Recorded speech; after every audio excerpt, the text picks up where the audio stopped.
11,000 mo, gawin nating 2-story modern minimalist house. Kaya andito kami ngayon sa Barangay Osorio, 13 Martires, Cavite.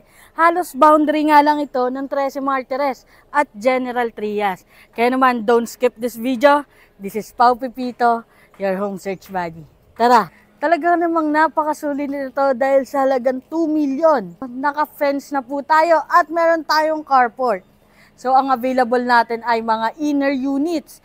May lot size ito na 48 square meters. Kaya naman meron tayong provision for one carport. Kahit nga po SUV ay kasya dito at ang kulang na lang natin ay gate. So kasama na ang ating fence. Pwede nyo yan pabubungan pagdating ng araw. At alam mo ba na ang monthly amortization lang nito sa Pag-ibig ay around 11,200. At guys, modern minimalist na po ang ating design.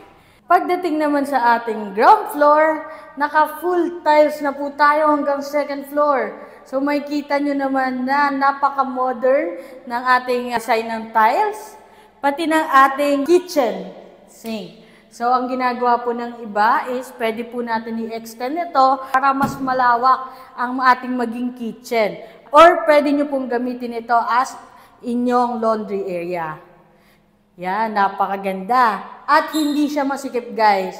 Kasi dito may space kayo for sala, dining area at syempre kitchen. Maganda, naka-primary paint. So halos gamit na lang ninyo ang kulang. At pagdating naman sa ating toilet and bath, ayan, napakaganda din po ng tiles na ginamit. Complete fixtures with shower, lavatory at bowl. So tara, silipit naman natin yung second floor. Para naman sa ating second floor, provision ito for 2 bedroom.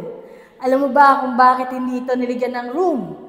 Kasi gusto ng developer ay ma-customize ninyo yung sukat at layout ng room.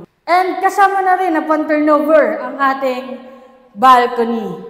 So saan ka makakita ng 2 million na may free balcony na? Kaya naman kung interesado ka sa property na to, send me direct message para ma-schedule na natin ang exclusive house viewing mo.